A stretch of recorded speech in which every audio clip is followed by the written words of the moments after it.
한 2달 전에 어느 집사님이 저에게 이렇게 물으시는 거예요. 목사님, 우리 교회에서는 언제 맥주 감사주의를 지키나요? 저한테 그렇게 딱 물어보는 거예요. 저는 그 얘기 듣고 깜짝 놀랐습니다.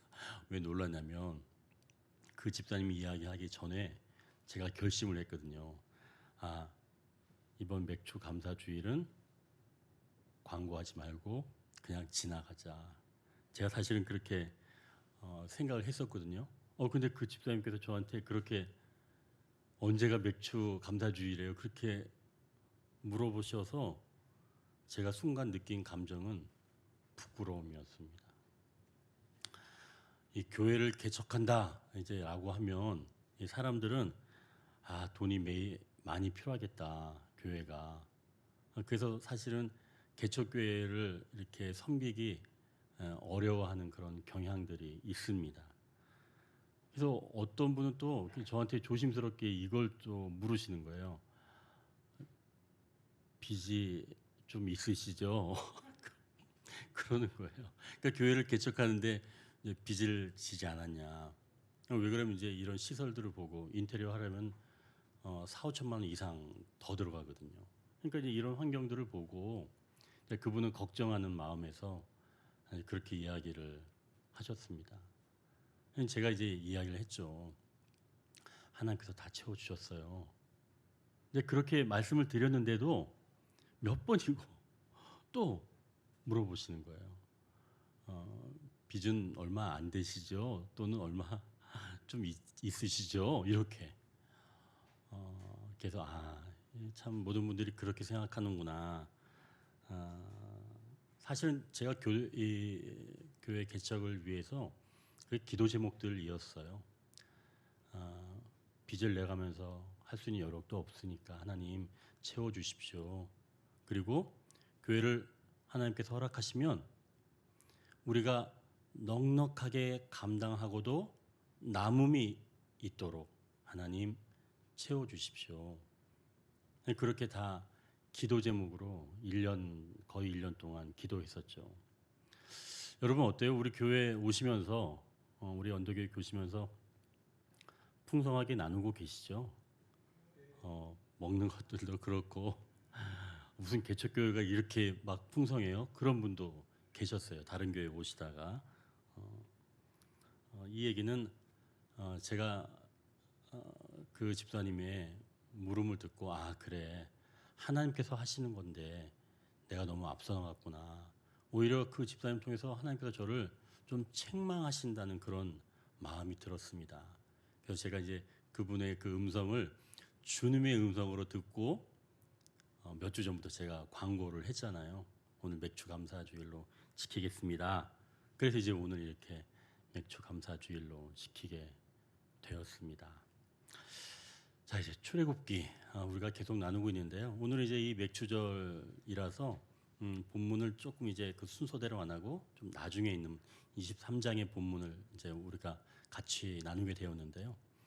계속 우리가 이야기를 나눈 것처럼 출애굽기는 크게 2가지 단락으로 나눈다고 말씀을 드렸지요. 첫 번째는 하나님께서 이스라엘 백성들을 어떻게 구원해 가시는지, 그게 첫 번째 단락이고, 두 번째 단락은 그렇다면 그렇게 구원한 그런 백성들을 하나님께서 어떻게 하나님 나라 백성으로 만들어 가시는지, 이렇게 크게 2단락으로 나눌 수 있습니다. 그러면 오늘 본문은 두 번째 단락에 속한 내용이에요. 어떻게 하나님 나라 백성으로 만들어 가시는지 그런 내용인 것이죠. 자, 생각해 보십시오. 이스라엘 백성들이 애굽에 있었을 때는 주권도 없었죠. 또 영토도 없었죠. 노예니까 영토가 없잖아요. 그리고 법도 없었죠. 법은 이스라엘 법이 아니라 애굽의 법률에 따랐겠죠. 그런데 지금은 어때요? 출애굽을 했으니까 이제는 당당하게 하나님 나라 백성이 되었으니까 주권도 있고 또 곧 이제 가나안 땅도 영토도 생기고 그리고 이렇게 법도 생기게 된 겁니다. 그래서 오늘 이 본문에서는 지켜야 할 것 중에서 특별히 3대 절기, 이스라엘의 3대 절기에 관한 내용입니다. 사실은 이제 오늘 이 설교는 좀 교육적인 내용이 좀 더 많이 들어가 있어요. 어떻게 보면 좀 딱딱할 수도 있겠지만, 그럼 여러분 오늘 좀 메모 같은 것도 좀 필요할 수 있을 것 같아요. 왜 그러냐면 이스라엘 3대 절기를 설교에서 다 이야기하는 게 많지 않으니까요. 자, 그래서 오늘은 3대 절기가 무엇이고 또 어떤 의미인지 알아보고 맥주 감사절을 어떻게 지켜야 하는지 그걸 통해서 우리가 함께 은혜 나누기를 원합니다. 자, 오늘 이 세 가지 절기는 모두 농사와 관련이 있어요. 가나안 땅에 들어가서 수확하는 것들과 관련이 있는 것이죠. 자, 먼저 이 주보를 한번 보십시오. 거기 주보 보니까 첫 단락에 이렇게 돼 있죠. 무교절 또는 유월절 이렇게 돼 있죠. 항상 기억해야 될 것, 뭐가 기준인가인데요. 절기의 기준은 유월절이 기준입니다. 항상 기준은 유월절이에요. 자, 유월절 지난 시간에 우리가 나눴었는데요. 유월절은 애굽의 그 마지막 10번째 재앙을 내리실 때 어린 양을 잡고 그 피를 문틀에 바르면 그 집에는 장자의 죽음이 있지 않겠다, 면하게 하겠다, 그런 말씀이었죠. 그걸 지키는 절기가 바로 유월절입니다. 그러니까 유월절을 지키는 그 이유는 장자의 죽음을 면하게 해준 그 은혜에 감사해서 지키는 절기가 유월절이지요. 그게 기준입니다. 그래서 출애굽기 12장 13절 14절에는 이렇게 기록되어 있습니다. 내가 애굽 땅을 칠 때에 그 피가 너희가 사는 집에 있어서 너희를 위하여 표적이 될지라. 내가 피를 볼 때 너희를 넘어가리니 재앙이 너희에게 내려 멸하지 아니하리라. 너희는 이 날을 기념하여 여호와의 절기를 삼아 영원한 규례로 대대로 지킬지니라. 유월절은 죽음을 면하게 된 것을 기념하여 지키는 것이구나. 이렇게 우리는 알 수 있습니다. 그리고 우리는 사실은 유월절 어린 양이 곧 예수 그리스도를 뜻한다는 것 이제 우리는 알고 있죠. 자, 그러면 무교절은 또 뭘까요? 무교절. 그건 12장, 출애굽기 12장 15절인데요. 거기 이렇게 기록되어 있습니다. 너희는 이레 동안 무교병을 먹을지니 그 첫날의 누룩을 너희 집에서 제하라. 무릇 첫날부터 일곱째 날까지 유교병을 먹는 자는 이스라엘에서 끊어지리라. 그러니까 유월절이 시작된 그 밤부터 일주일 동안 누룩을 넣지 않는 빵을 먹으라는 말씀입니다. 이스라엘 백성들이 애굽에서 이제 쫓겨서 나오게 되는 거예요. 쫓겨서 나오는데 누룩을 넣게 되면은 발효가 되는 거잖아요.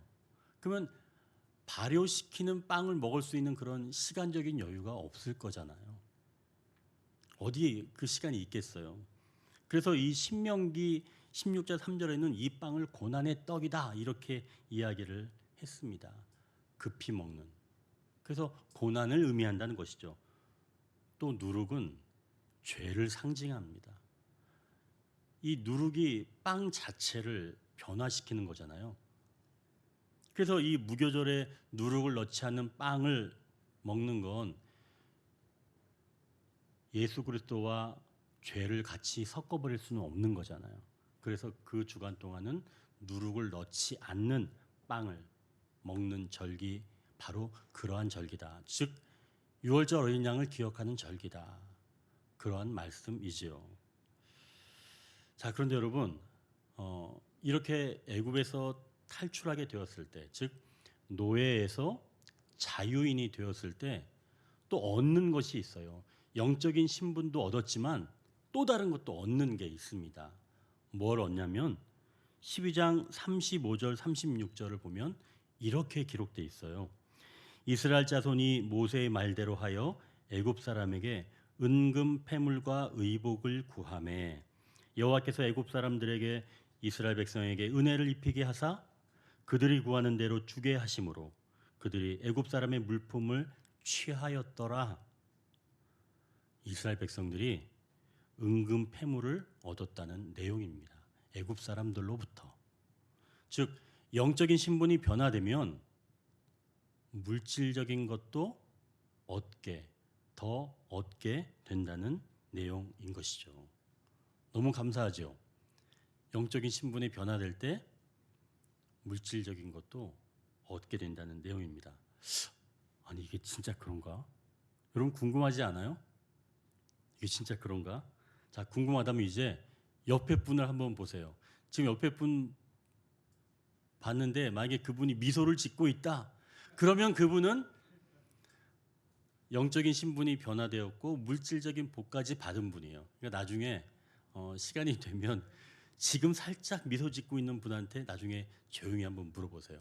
아, 진짜 그게 맞아요? 아마 그러면 잘 얘기를 해 주실 거예요. 영적인 신분이 변화가 되면 물질적인 것도 분명하게 하나님께서 허락을 해 주신다는 말씀이죠. 자, 이제 우리가 유월절, 무교절을 이제 다시 한번 정리하겠습니다. 유월절을 지킨다는 것, 그리고 무교절을 지킨다는 것은 애굽의 노예에서 해방되어서 자유인이 되게 하신 그 은혜, 세상 사람에서 하나님 나라 백성이 되게 하신 은혜에 감사하는 절기다라고 보면 되겠습니다. 이것을 다른 말로는 구원의 은혜다라고 볼 수 있는 거죠. 그러니까 유월절은 구원의 은혜 이렇게 기억하면 좋겠습니다. 그러면 우리에게는 사실은 아무런 공로가 없다는 거예요. 유월절에서는 우리가 악한 것들에게서 벗어나게 하신 것은 오직 어린 양 되시는 예수 그리스도의 공로를 통해서 우리가 유월절 은혜로 구원을 얻게 되었다라고 하는 것이죠. 그래서 그 부분을 이제 오늘 우리가 출애굽기 23장 15절 한번 보십시오. 너는 무교병의 절기를 지키라. 내가 내게 명령한 대로 아비월에 정한 때에 이래 동안 무교병을 먹을지니 이는 그 달에 내가 애굽에서 나왔음이라 빈손으로 내 앞에 나오지 말지니라. 무교절기를 지킬 때 빈손으로 나오지 말라 말씀하시는 것입니다. 구원의 은혜로 기쁨 가운데 살아간다면, 그리고 또 물질의 복도 받게 되었다면 하나님께서 이 말씀을 하지 않으셔도 우리가 빈손으로 나오지는 않죠. 은혜를 알게 되니까요. 자, 그러면 여러분 한번 좀 생각해 보십시오. 우리 한국 교회에서는 무교절이라고 따로 지키나요? 유월절 지키나요?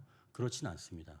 왜 안 지키냐면 유월절 무교절의 의미는 사실 성경 전체에 다 담겨 있기 때문에 이것은 우리가 따로 지키지 않는 거예요. 자, 그러면 이제 우리가 이 유월절 무교절을 이제 아시겠죠? 이것은 절기는 있지만 우리 한국 교회에서는 지키지 않는다. 그러나 유월절 무교절은 우리를 구원해 주신 은혜이다라고 한다는 것입니다. 자, 이제 두 번째 단락을 보십시오. 두 번째 단락. 맥추절 또는 칠칠절, 오순절. 자, 그러면 여기서 지금 나와 있는 그 내용들은 맥추절이라고도 하고 칠칠절이라고도 하고 오순절이라고도 한다는 얘기입니다. 그러니까 이게 다 같은 뜻이에요. 그러니까 위에도 무교절 또는 유월절 이것을 같은 의미로 볼 수 있다는 겁니다. 그러니까 두 번째 오늘 우리가 읽은 단락도 같은 거예요. 맥추절이라고도 하고 칠칠절이라고도 하고 오순절이라고도 한다라고 하는 것이죠. 자, 그러면 이제 본문 16절 상반절과 19절 상반절을 한번 우리가 보겠습니다. 먼저 16절 상반절. 맥추절을 지키라. 이는 내가 수고하여 밭에 뿌린 것의 첫 열매를 거둠이니라. 자, 이제 19절 상반절. 내 토지에서 처음 거둔 열매의 가장 좋은 것을 가져다가 너의 하나님 여호와의 전에 드릴지니라. 자, 이 맥추절은 보리 또는 밀을 수확한 것을 감사하여 지키는 절기입니다. 이 사실은 유월절 때에는 그때는 보리를 주로 수확을 했어요. 첫 보리죠. 그런데 이 맥추절 때에는 주로 밀입니다. 주로 밀은 이제 소맥이라고 하잖아요. 그래서 주로 이 맥추절 때는 밀을 주로, 물론 보리도 수확을 했지만 밀을 주로 수확을 했었죠. 제가 이 맥주절을 계속 이렇게 쭉 읽어보니까 전에 들었던 동요가 이렇게 생각이 났어요. 아마 여러분들도 이 동요 들으시면 아마 다 알 것 같은데요. 이 동요의 가사를 제가 이렇게 곰곰이 제가 이렇게 생각해보고 인터넷에 찾아보니까 오늘 이 맥주절의 의미와 많이 닮아 있습니다. 그래서 우리가 한번 이 동요를 한번 좀 들어보는 것도 좋을 것 같아요. 한번 들어볼까요? 동요를.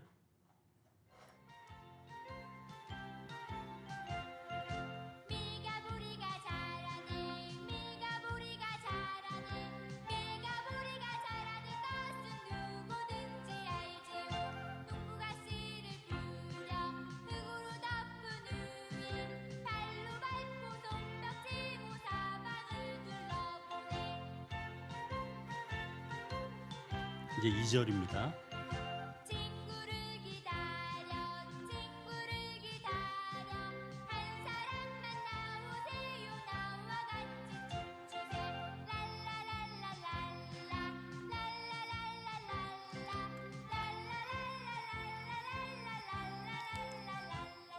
여러분 어떠세요? 기억나세요? 이 제목이 밀과 보리가 자라네. 이거 고무줄 할 때 했었나요? 우리 여성분들이 잘 모르겠네요. 제가 누가 작곡했는지 누가 작사했는지 보니까 미상이라고 나왔더라고요. 누구가 이렇게 했는지는 잘 모르겠지만 아무튼 맥주절과 굉장히 닮아 있습니다. 자, 그러면 이제 우리가 조금 전에 나눴던 그 6월절과 맥주절을 조금만 우리가 좀 비교해 보길 원합니다. 자, 6월절에서는 제가 말씀드렸던 것처럼 우리가 어떤 수고를 했었나요? 6월절에서 우리가 어떤 큰 희생, 수고 그런 게 있었나요? 물론 이제 하나님 말씀을 듣고 뭐 양을 잡아서 뭐 이렇게 피를 바르고 하는 그런 수고는 했었죠. 그러나 정말 큰 어떤 희생 그런 건 사실은 없었습니다. 6월절은. 그러니까 구원은 은혜로 받는 거기 때문에 어떤 우리의 수고가 들어가는 것은 아니죠. 자, 그런데 이 맥주절은 어떤가요? 조금 전 동요에서 가사를 이렇게 기억해 보면 농부가 씨를 뿌리고 또 흙으로 덮고 발로 밟고 손뼉까지 쳤다고 합니다. 자, 그러면 왜 손뼉까지 쳤을까요? 농부가. 이 밭농사 이게 쉽지 않으니까 그렇겠죠. 농사가. 흥이 있어야 할 정도로 힘드니까. 오늘 본문 16절 상반절에도 보십시오. 이는 내가 수고하여 밭에 뿌렸다라고 지금 말씀하고 있습니다. 그러니까 구원받은 이후에 조금 전에 6월절 이후 이 맥주절 이것은 구원받은 이후에 새로운 삶에는 이렇게 우리의 수고가 있어야 한다는 것이죠. 나에게 주어진 일에 어떻게 내가 더 많은 열매를 거둘 수 있는지 기도하면서 수고하여 감당해 내야 한다는 것이죠. 그것이 내가 곧 내 땅에서 주인처럼 일을 감당하는 자의 모습입니다. 자, 그럼 이제 두 번째 19절 다시 한번 보면 내 토지에서 처음 거둔 열매를 가져다가 하나님 전에 드리라 라고 말씀합니다. 2주 전에 예배를 마치고 식당에서 이제 간식을 먹고 있는데 우리 이제 남자 집사님 두 분이 밭농사에 대해서 이야기를 나누게 되었어요. 그러니까 저도 이제 옆에서 이야기를 들었는데 너무 재미있더라고요. 이 두 분 다 지금 밭농사를 하고 계세요. 물론 이제 밭농사 한다고 해서 그걸 이제 생업으로 하시는 건 아니지만 밭농사를 재미 정도로 이렇게 하고 계시는데 한 분의 경력은 제가 알기로 한 30년 됐어요. 또 한 분의 경력은 제가 말하지 않겠습니다. 어쨌든 두 분의 경력이 차이가 나요. 자, 그럼 어떻게 비료를 써야 하는지, 땅을 어떻게 일궈야 하는지 분명하게 차이가 나잖아요. 그럼 나중에 수확하는 내용물은 어때요? 내용물도 차이가 나겠죠, 당연히. 평균적으로 올해 농사 지은 분의 열매가 더 좋을 수밖에 없겠죠. 자, 그런데 19절 지금 보십시오. 내 토지에서 처음 거둔 열매 중에서 가장 좋은 것을 드리라. 이렇게 이야기하신 거예요. 그러니까 다른 사람 것과 비교해서 드리라고 하는 게 아닌 거죠. 내가 가지고 있는 그것 중에서 좋은 것입니다. 다른 사람과 비교해서 예물을 드리지 말고 내게 주신 그것 중에서 아름다운 것을 구별해서 드리라는 바로 그 말씀이에요. 그러니까 남이 어떻게 예물을 드리던 그런 거 관심 두지 말고 네가 얻은 것 중에서 좋은 것 그거를 드리라는 거죠. 그게 매추절입니다. 남들 돈 많이 벌고 난 적게 벌고 그래서 속상하다? 아닙니다. 그렇게 하지 말라는 얘기예요. 언젠가는 더 올라설 때가 있을 거니까요. 자, 이제 여러분 우리가 여기서 조금만 더 깊게 생각해 보십시오. 여러분, 어느 누가 우리를 구원하며 어느 누가 인생에서 수고하라 이렇게 이야기하며 어느 누가 그 인생에서 수고한 것 중에서 가장 아름다운 것을 나에게 바치라 어느 누가 이렇게 이야기를 할 수 있겠습니까? 만약 우리 인생에 관여하지 않는 자라면 그렇게 말할 수가 없지요. 그 인생을 책임지지 못할 자라면 그렇게 이야기하겠습니까? 그래서 매추절은 하나님께서 우리를 구원하셨고 그 이후의 삶에도 깊은 관계를 갖고 계신다는 것을 말씀해 주는 바로 그러한 절기라는 것이죠. 그러니까 매추절 얼마나 감사한 절기예요. 하나님께서 여전히 우리에게 관심을 갖고 계시고 우리와 함께 하신다는 것을 이야기해 주시는 그게 바로 매추절이라는 것입니다. 자, 그럼 이제 이 매추절이 도대체 언제인지 또 어떤 마음으로 지키기를 원하시는지 한번 좀 우리가 나누길 원하는데요. 아니 목사님, 이 매추절은 당연히 7월 첫 주 아닌가요? 오늘 그렇게 드리고 있잖아요. 이렇게 생각할 수 있는데요. 이제 7월 첫 주에 매추절 지는 거는 그냥 우리나라에서 정한 거예요. 이제 이 성경의 그 매추절 절기는 좀 다르거든요. 이제 그걸 한번 좀 찾아보려고 하는데요. 매추절을 또 다른 말로 여기 보면 뭐라고 그런다 그랬죠? 77절 이렇게 돼 있죠. 자, 그럼 그 성경 구절을 한번 좀 우리가 찾아보겠습니다. 신명기 16장 9절에서 10절인데요. 이건 같이 한번 좀 찾아볼까요?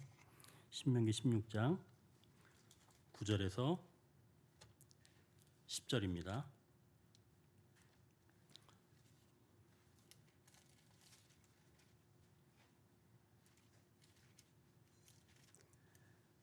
자, 이제 보십시오. 7주를 셀지니 곡식의 낫을 대는 첫날부터 7주를 세어 내 하나님 여호와 앞에 77절을 지키되 내 하나님 여호와께서 내게 복을 주신 대로 내 힘을 헤아려 자원하는 예물을 드리고. 여기서 보니까 지금 매추절을 77절이라고도 지금 부르고 있죠. 그러니까 6월절에서 시작해서 한 주에 7일을 계산해서 7주. 그러니까 77, 49. 이날을 바로 77절이다. 이렇게 이야기하는 것이죠. 그럼 이제 6월절 기준으로 해서 되는 겁니다. 그러니까 원래 우리나라로 친다면 사실은 성령 강림절이 사실은 매추 감사주일이에요. 그러니까 4주 전에 있었어요. 그럼 왜 우리나라에서는 이렇게 7월 첫째 주에 드리는가? 왜 나중에 드리는가? 우리나라에서의 이 추수의 개념이 보리 이런 추수의 개념, 우리는 이제 밀을 많이 수확을 하지 않으니까 보리가 많으니까 보리의 추수하는 때가 이때쯤이라고 합니다. 근데 너무 앞에 하게 되면 이게 좀 우리나라 환경과 맞지 않기 때문에 우리의 맥주 감사주일은 7월 첫째 주로 조금 옮긴 겁니다. 그러니까 실제는 이 4주 전에가 바로 맥주절인 것이죠. 절기로 따진다면. 자, 그러면 이제 이 맥주절 이 날은 어떤 마음으로 지키는지 조금 전에 봤던 신명기 16장 연이어서 11절 12절을 한번 좀 보겠습니다. 거기 보니까 이렇게 기록되어 있어요. 너와 네 자녀와 노비와 네 성중에 있는 레위인과 및 너희 중에 있는 객과 고아와 과부와 함께 내 하나님 여호와께서 자기의 이름을 두시려고 택하신 곳에서 내 하나님 여호와 앞에서 즐거워할지니라. 너는 애굽에서 종되었던 것을 기억하고 이 규례를 지켜 행할지니라. 여러분 어때요? 맥주절을 어떻게 지켜야 하는지 느낌이 좀 오시나요?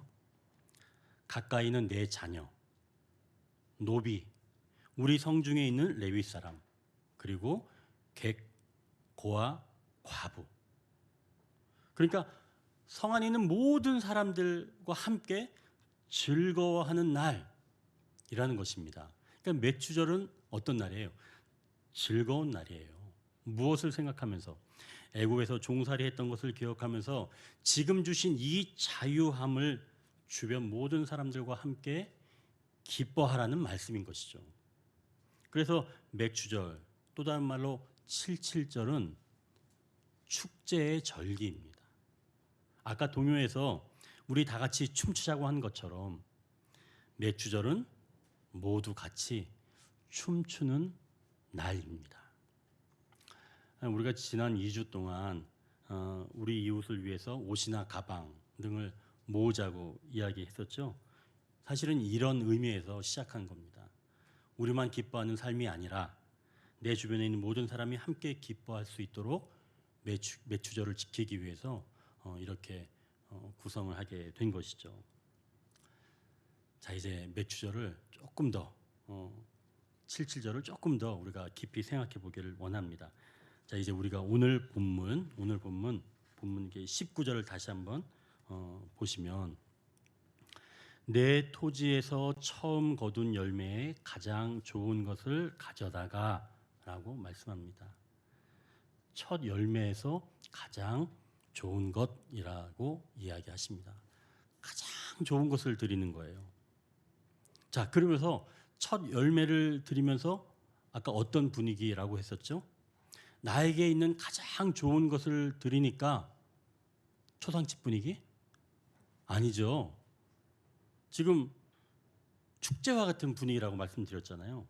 그러니까 성 주변에 있는 모든 사람들이 함께 즐기는 축제의 그런 분위기 말입니다.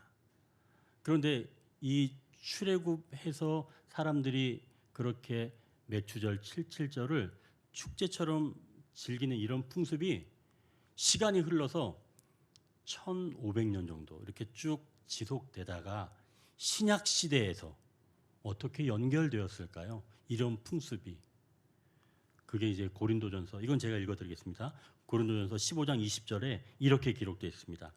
그러나 이제 그리스도께서 죽은 자 가운데서 다시 살아나사 잠자는 자들의 첫 열매가 되셨도다. 아, 예수 그리스도께서 그의 죽으심과 부활하심으로 첫 열매가 되셨다는 말씀입니다. 주님께서 몸소 첫 열매로 바쳐진 거예요. 마치 맥주절에 올려드리는 첫 열매처럼. 그럼 예수님의 그 첫 열매처럼 바쳐진 사건이 어떤 사건일까요? 그것 역시도 축제입니다. 그분이 다시 부활하신 사건이 우리에게는 굉장히 큰 축제라는 것이죠. 자, 그러면 생각해 보십시오. 구약에 있는 사람들이 첫 열매를 드리는 그 맥주절, 그것은 성 안에 있는 사람들만의 축제였죠. 그렇잖아요, 그죠? 객과 고아, 과부, 또 자녀, 노비, 성 안에 있는 사람들만의 축제였습니다. 자, 그럼 신약 시대에 와서 지금 예수님의 첫 열매 되심, 이것은 성 안에 있는 사람들만의 축제가 아니라 예수님을 나의 주님으로 고백한 그런 모든 사람들에게 축제가 되어 가야겠기에 이 축제의 범위가 비로소 하나님의 모든 피조와 세계에 다 충만하게 번지게 된 것이죠. 결국은 범위가 완전히 넓어진 겁니다. 그 맥주절의 그 의미가. 그럼 이제 우리가 여기서 생각해 볼 게 있는 거예요. 아, 도대체 그러면 예수님의 그 죽으심이 어떻게 모든 인류의 그 축제의 사건이 될 수 있었을까? 이 주보를 보면 또 보면 이 두 번째 단락 맥주절 또는 칠칠절, 그 다음에 뭐라고 돼 있어요?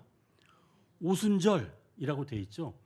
근데 여기서 이제 이 오순절의 의미를 우리가 이해할 수 있습니다. 자, 신약 시대는 칠칠절을 오순절이라고 이야기를 했습니다. 오순절도 유월절 이후 열흘이 5번 지난 후를 말하는 것으로 칠칠절과 같은 의미입니다. 자, 그러면 오순절에 어떤 일이 일어나는지 우리가 한번 좀 알기를 원하는데요. 이것도 제가 읽어드릴게요. 사도행전 2장 1절에 이렇게 기록되어 있습니다. 오순절 날이 이미 이름에 그들이 다 같이 한 곳에 모였더니, 예수님의 말씀을 들은 제자들이 오순절 날이 되어서 지금 모인 겁니다. 전부 맥주절 예물을 드리고 나서 마가의 다락방에 120명의 성도들이 모였어요. 그때 갑자기 뭔가가 나타났습니다. 사도행전 2장 4절에 이렇게 기록되어 있습니다. 그들이 다 성령의 충만함을 받고 성령이 말하게 하심을 따라 다른 언어들로 말하기를 시작하니라. 예수님께서 승천하신 이후에 약속대로 성령님을 보내주셨습니다. 누구에게요? 맥주절을 사모하며 모인 무리들에게. 성령님이 임재하신 그 현장에서는 모든 사람들이 각국의 방언을 지금 하게 된 것이죠. 그래서 이들의 이 방언을 듣고 그동안 모든 흩어졌던 사람들이 절기가 되어서 예루살렘으로 모였는데, 각 지방에 살던 사람들이 와서 보니까 이 120명 이 사람들이 성령의 능력을 받아서 자기네 나라의 지방에 있는 그 언어들로 이야기를 하는 것 보고 너무나 놀란 겁니다. 언어가 통하게 된 것이죠. 결국 성령의 역사를 통해서 언어가 통일되는 겁니다. 같은 성 안에 있던 사람들도 아니었는데 완전히 이방인, 완전히 멀리 떨어져 있는 사람들인데 언어가 통하게 된 거예요. 누구에 의해서? 성령님에 의해서. 여러분, 창세기에서 이 인간들이 좀 표현이 그러네요. 사람들이 흩어짐을 면하기 위해서 바벨탑을 쌓고 있었을 때 하나님께서 그것을 보시고 이 무리가 안 되겠다, 하늘까지 올라가겠구나 라고 하면서 이 사람들 다 흩으셨죠. 그때 하나님께서 어떤 벌을 내리셨죠? 언어를 혼잡하게 하셨습니다. 언어를 혼잡하게 하셔서 이 사람들을 다 흩어지게 만들었어요. 공사가 안 되도록. 그런데 이제 시간이 흘러서 맥추절을 사모하는 자들이 모인 그 무리 가운데 성령님의 임재하심을 통해서 성령께서 언어를 통일시켜 주신 거예요. 그래서 결국은 그 성령의 임재를 통해서 모든 자들이 서로 언어로 소통할 수 있게 된다는 것이죠. 그래서 여러분, 진정한 맥추절은, 그리고 그 진정한 맥추절이 축제가 되기 위해서는 누가 계셔야 한다? 성령님이 계셔야 한다. 구약의 시대에서는 어때요? 성 안에만 축제였잖아요. 자기가 좋은 것을 바칠 수 있고 또 성 안에 있는 사람들만의 축제였기 때문에 하나님께 가장 좋은 것을 바쳐드릴 수는 있었습니다. 또 없던 땅을 얻었으니 잠깐이라도 마음은 좋았지 않았겠어요? 그래서 얼마든지 좋은 것을 바쳐드릴 수 있었죠. 그 환경은 되었으니까요. 그러나 이제 신약의 시대 이후부터는 하나님 나라 백성으로서 이 신앙생활은 끼리끼리만 뭉치는 그런 협소하고 얄팍한 공동체를 원하지 않으신 거예요. 사는 문화도, 지식의 정도도, 재산의 차이도, 심지어 정치적인 성향까지도 모두 뛰어넘는 것이죠. 그게 새로운 신앙의 공동체입니다. 이렇게 새로운 신앙의 공동체를 아름답게 하나로 만들기 위해서 그게 어떤 의지나 협약으로 가능한가요? 아니죠. 성령님의 임재가 있어야지만이 가능하다는 말씀입니다. 여러분, 우리도 한번 보십시오. 우리도 지금 이 같은 공동체 안에 있지만 얼마나 달라요. 생김새도, 사는 환경도 얼마나 다릅니까? 그런데도 하나님께서 우리를 사랑하셔서 성령님께서 우리 가운데 역사하시기 때문에 서로 보고 싶고, 만나면 반갑고, 위로해주고, 격려해주고, 지지해주고, 이런 아름다운 공동체로 나아갈 수가 있게 되는 것이죠. 누구에 의해서?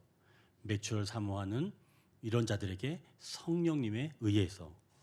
그래서 하나님께서는 맥주절을 사모하는 자들에게 이렇게 성령님을 주셨다는 말씀입니다. 우리 언도교회 교회에서도 이렇게 성령님의 은혜로 지금 작은 축제를 열었죠. 지금 사실은 우리 어떤 모은 것을 누가 받는지 우리는 잘 알지는 못합니다.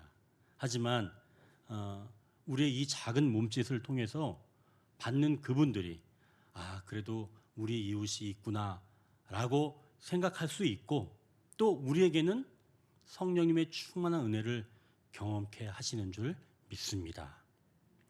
이제 주보 마지막 단락을 한번 볼까요? 수장절 또는 초막절, 장막절, 추수감사절. 이렇게 다 이게 같은 말이에요. 같은 뜻입니다. 이 수장절은 한 해 동안 수고하여 얻은 것에 감사하는 절기를 이야기합니다. 또한 이날은 초막절이라고도 하는데요.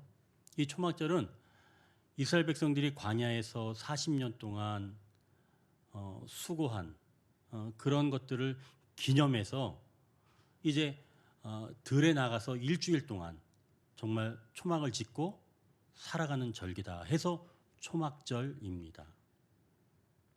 우리나라에서는 이날을 어떻게 지켜요? 추수감사절이다 이렇게 지키고 있죠. 그래서 우리는 11월 첫 주에 추수감사주의를 지킵니다. 자, 그리고 무엇보다 이 수장절이 어떤 중요한 영적인 의미가 있습니다. 그것은 이 수장절은 마지막 때의 천국 잔치를 의미합니다. 그러니 얼마나 큰 의미예요. 자, 이제 여러분 잘 생각해 보십시오. 유월절, 무교절은 누구의 은혜로 된 거예요? 하나님의 전적인 은혜. 맥주절은 어떻습니까? 수고하였지만 우리가 수고하였는데 그냥 수고할 수는 없고 성령님의 충만한 은혜로 우리가 수고할 수 있다. 그리고 수장절은 어때요? 이 마지막 천국 잔치이다. 그러면 어때요? 이렇게 세 개가 절기가 우리의 인생과도 닮아 있죠.